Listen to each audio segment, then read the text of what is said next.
Throughout the 2010s, shocking cases of child grooming were uncovered throughout the UK, most notably in places in the north of England like Rotherham and Rochdale, with children as young as 11 being beaten and raped by multiple men. The scandal was revealed to be enormous in scale, with victims in the thousands and authorities routinely failing to act. And subsequent reports found that many of the victims had been dismissed by authorities as child prostitutes, or even blamed for their own exploitation by officials. The scandal recently hit the news again after Tory leader Kemi Badenoch and tech billionaire Elon Musk called for another national inquiry into grooming gangs, a call that the government dismissed. Later today, he will tell Labour MPs to vote against a national inquiry into the gangs which have systematically gang raped children in their constituencies. So let's take a look at some of the claims relating to the scandal. The scandal is a racial issue. This claim is at least partially true. The issues of ethnicity and religion have made the UK's grooming gang scandal highly controversial. When journalist Andrew Norfolk publicly revealed the abuse taking place in Rotherham, he uncovered a pattern of white girls in the North and Midlands of England being abused by groups of men who were overwhelmingly of Pakistani and Muslim heritage. A subsequent inquiry into Rotherham found that in certain cases, officials hadn't acted on reports due to fears of inflaming racial tensions. And in police investigations, the ethnicities of offenders hadn't been properly recorded or analysed. This lack of ethnic recording by the police makes it difficult to reach broader conclusions about the racial makeup of grooming gangs in the UK. Other paedophile rings, like ones uncovered in Hertfordshire, Hampshire and Glasgow, were mostly made up of white men. But in the high-profile cases of Rotherham, Rochdale and Telford, most of the convicted perpetrators were South Asian men, and the victims mostly white girls. This racial factor, along with some details from grooming gang reports, has led to criticisms that the authorities failed to intervene due to the race of the abusers.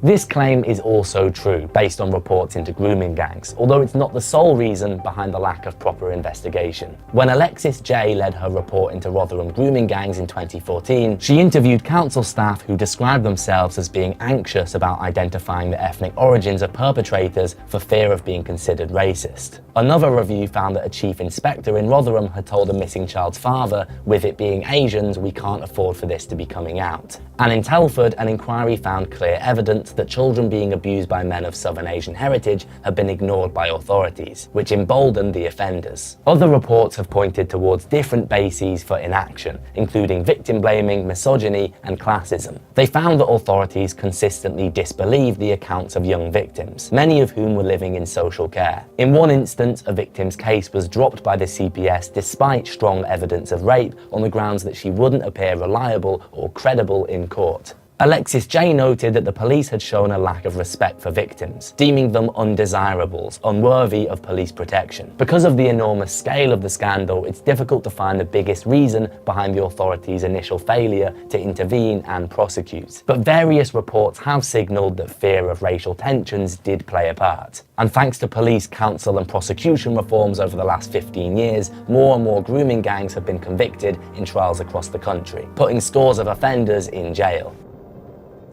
Starmer covered up the scandal. This spurious claim came from Elon Musk, who tweeted that Keir Starmer should go to prison because of his complicity in the grooming gang scandal. Starmer ran the Crown Prosecution Service between 2008 and 2013, during the initial uncovering of grooming gangs in the north of England. In this time, Starmer and Chief Crown Prosecutor Nazir Afzal overturned a previous decision by lawyers not to prosecute alleged perpetrators in Rochdale, leading to the conviction of 9 men and eventually many more across the UK. Starmer later revised CPS procedures around grooming and left the organisation in 2013 with its highest rate of sex abuse convictions up to that point. Andrew Norfolk, the reporter who first broke the grooming gang story and triggered several inquiries, combated Musk's claim, arguing that it was Starmer who changed the rules to make more prosecutions possible. Musk also claimed that Starmer ignored the pleas of little girls to score political points, even though Starmer didn't become a politician until 2015. This claim then is demonstrably false. Various media institutions have reported that Labour voted down the Tories' bill for a national inquiry into grooming gangs, but the truth is a little bit more complex.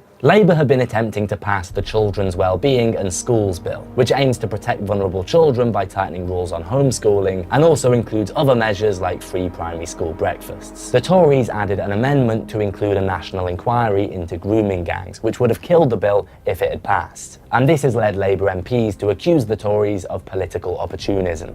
Not once in 8 years did she stand here and say what she's just said. Not once in 8 years.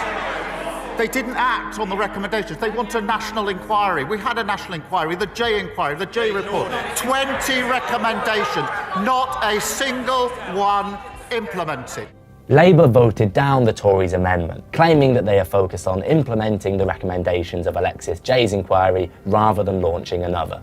Victims want another national inquiry. Due to the huge number of grooming gang victims, this claim can't be labelled definitively true or false. Some victims have approached the media to pledge their support for a new inquiry. At the same time, Alexis Jay told Radio 4 that victims want action and don't need another inquiry. The grooming gang scandal has already produced various local inquiries, and Alexis Jay's National Child Sexual Abuse Inquiry produced a report specifically focused on grooming gangs. Jay supports Labour's pledges to implement her recommendations, including plans for this year to make it illegal to cover up or fail to report child sexual abuse. The government's Minister for Victims and Violence Against Women and Girls said on the subject, "We have been in government for 6 months. The previous government had years to implement these recommendations and sat on their hands instead of actually acting." Now, with Nigel Farage announcing an unofficial inquiry if the government don't launch one, and the Tories promising to do everything they can to pressure Labour, this debate seems far from over.